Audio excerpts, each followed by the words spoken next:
Yo, welcome back everyone. Yeah, I know, I've been gone for a while. You guys are probably like, where the hell's Dubnushe been and why hasn't he posted in a while? I'll explain that in the end of the video. But if you guys wanna, see why I've been gone for a while, just go to the end of the video right now if you want. But that's why we're gonna do our 1K special today. It's gonna be what if Deku was RIN's son. And you guys are probably like, yo, Dubnushe, you're real close to 2K. Why are you doing your 1K special right now? And all I can say to that is, yes, I'm doing my 1K special first. Yes. Okay. Let's not waste any more time. Let's just jump straight into this video. I live inside my own world of make-believe. Kids screaming in the cradles, profanities. I see the world through eyes covered in ink and bleach. Cross out the ones who heard my cries and watched me weep. I love everything. Fire spreading all around my room. My world's so bright, it's hard to breathe, but that's alright. Hush.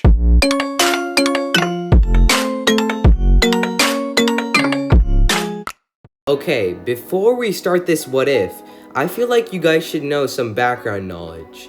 So basically RIN is a character from Blue Exorcist, and if you guys haven't seen that anime, please go watch that anime. It's a pretty good anime if I do say so myself. And basically RIN's ability is to basically manifest flames around his body, and he also has a flaming sword, which whenever he pulls it out, his flames hop on it, appear on his body. And RIN is basically the son of Satan, so that basically makes Izuku the grandson of Satan. Yeah, it's kind of weird. So basically, we start off the what if with RIN hopping from treetop to treetop as he's carrying something in his hand.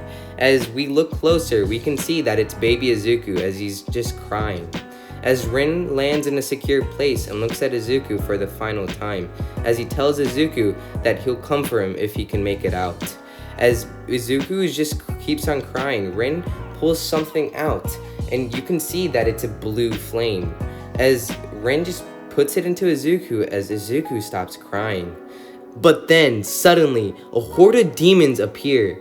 As RIN, with his last-ditch power, he opens a portal to a different dimension, as he throws Izuku across, as Izuku's reaching out for his father.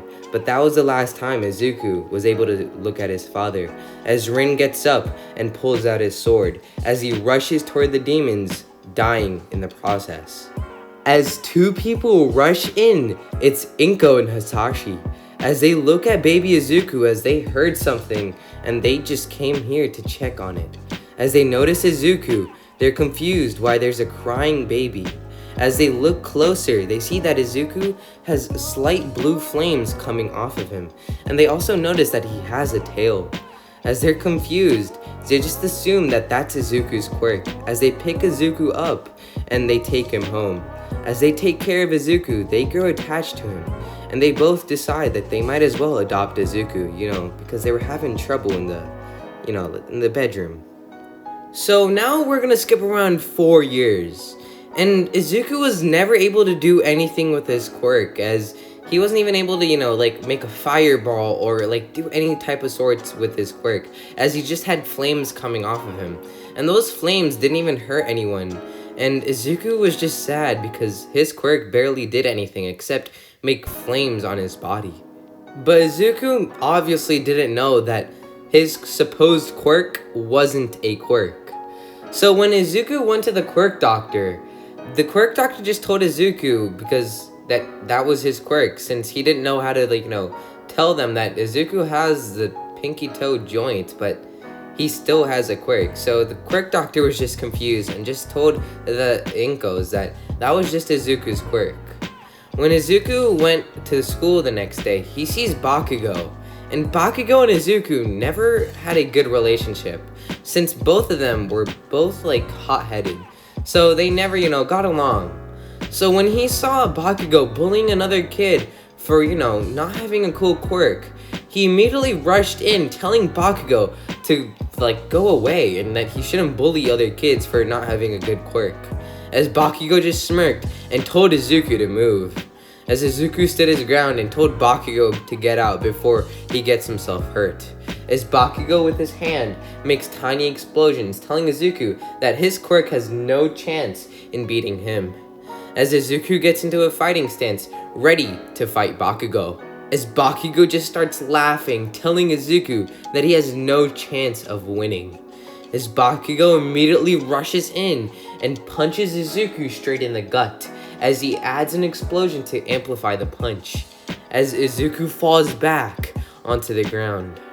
As Izuku's enraged by this, he gets up as he screams into the air, as his whole hand is covered in blue flames, as the heat from the flames can be felt by everyone, as Bakugo is just scared what's gonna happen to him, as Izuku immediately rushes in and punches Bakugo straight in the face, as Bakugo flies on the other side of the playground, as the lackeys rush toward Bakugo and notice that Bakugo has a burnt face with a fist-shaped burnt mark. As they're all just confused and scared what Izuku might do to them, they immediately run away. As Izuku calms down, the flames die down and they go back into his body. Then Izuku turns around, noticing the kid as he helps the kid up.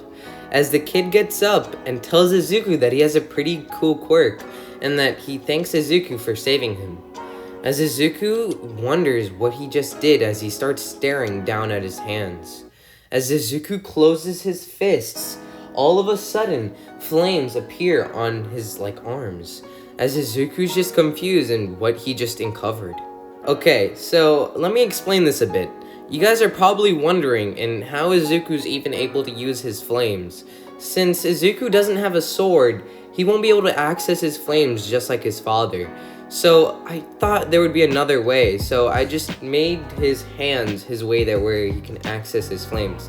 Whenever he turns his hands into a fist, he can access his flames, and basically increase the heat and stuff like that. So now we're gonna have an 8-year time skip, and Izuku hasn't been just sitting around. He's actually been training his quirk. He wants to be able to control it so nothing like what happened to Bakugo happened. Since Bakugo's face was burnt, the thing wasn't able to heal since he just has a small fist mark on his face. As Izuku decided that he might as well start to train his quirk so he can control it. And he didn't have any desires to become a hero or anything like that. He just liked how heroes were but never admired or wanted to be a hero. And when Izuku was training his quirk, he learned that whenever he increased his flames and increased the heat of his flames, his physical abilities increased dramatically. And Izuku decides that he might as well start increasing and training his quirk so nothing like what happened to Bakugo will ever happen again and he doesn't have to hurt anyone. So he decides to train his quirk. And Izuku's pretty efficient with it. He can use his flames to, burn stuff up, and this also helps him cook. And Izuku's not like a bad cook, he's actually pretty good. And if you guys have watched Blue Exorcist before, you guys know that Rin's a pretty good cook. And that's what I'm going to be giving Izuku as well. So now we're going to be skipping to the beginning of the anime, and let's do a bit of power scaling. So Izuku, if he went all out and he was burning his own hands when he was using his supposed quirk, but we all know it's not a quirk, but if he went all out, physical abilities would probably be equivalent to our current All Might, like canon All Might. He would probably be equivalent to that. And so basically he'd probably be pretty overpowered. He probably could take on the 0-point robot in one shot. So as we start in the beginning of the anime where Izuku's just sitting in class waiting for his teacher, as the teacher walks in holding some career papers. As the teacher gets to the front of the class, he just throws the papers into the air, telling everyone that it seems like no one wants to be like anything else except a hero. As everyone starts to flash their quirks, as the teacher tells everyone to settle down. As the teacher picks up the papers and tells everyone which school that they'll probably be going to. As they get to Bakugo and see that Bakugo wants to go to UA. As everyone thinks to themselves, thinking that Bakugo has a pretty good chance in getting into UA. As Izuku just is there and doesn't say anything. As he gets to Izuku's papers and sees that Izuku doesn't even want to be a hero and he's going to a regular high school. As Bakugo just smirks hearing this, thinking to himself, and calling Izuku a loser and telling him that he probably wouldn't be able to become a hero anyway. As everyone just thinks to himself, thinking that didn't Izuku beat Bakugo one time? And they just like think to himself and wondering why Izuku doesn't want to be a hero. As everyone goes home that day, Bakugo walks up to Izuku's desk and blows it up, telling Izuku that he better not change his mind and he better not go to UA, or he'll have to kill him. As Bakugo just tells Izuku this, Izuku just smirks, telling Bakugo that he probably shouldn't be doing that, as he just gets up and walks away. As Izuku's going home that day, he goes under the same tunnel as the sludge monster appears from the drain. As he attacks Izuku, Izuku jumps over the sludge monster and lands on the ground. As the sludge monster tells Izuku that he better get over here so he can take over his body. As Izuku just smirks, telling the sludge monster that he probably has no chance. As Izuku closes his fists and gets ready to punch the sludge monster, as he throws his first punch as the sludge monster falls back from just the wind pressure, as he gets burnt from the flames that's coming from the punch. As the sludge monster's crying in pain, All Might appears, seeing Izuku taking the sludge monster out. But All Might also notices Izuku has a weird quirk and he also has a weird tail. As All Might knows what's going on, he immediately rushes in and starts to attack Izuku, as Izuku's evading his attacks and notices that that's All Might. As Izuku's wondering why the #1 hero is attacking him, All Might tells Izuku that the demon shouldn't be here, as All Might takes out some holy water and covers his hands, as he tells Izuku that he better get ready, as All Might does a Detroit smash, punching Izuku directly in the stomach, as Izuku increases his flames so he can endure the pain, as Izuku felt the pain surging through his body as he was so confused since it hurt more than regular, as he never felt such pain in his entire life, as Izuku was lying on the ground, confused what was going on, as All Might tells Izuku that he better get ready or he's gonna die right now, as Izuku gets ready and gets up. Okay, that's where we're gonna be ending off the video. I hope you guys like that what if, and I hope you guys like this 1K special. And I'm gonna set a like goal for this one. I'm gonna say around 300 likes. I hope you guys like this what if as well, again, because you know, it's the 1K special and I'm kinda rusty, so I'm sorry if you guys didn't like it. But other than that, yeah, I gotta explain to you guys why I've been gone for a while. Well, I got lost on the path of life. Yeah, that's exactly what happened. Yeah, I'm just playing with you guys. Well, the reason is because there was a lot of schoolwork and a lot of stuff that was going on. So that's why I couldn't post for a while. And since, you know, it's summer break already, I think it's time that I get started on posting some what ifs. You know, I noticed that we're real close to 2K and I hope we can hit that soon enough. And I hope you guys like this what if, and I'll see you guys later.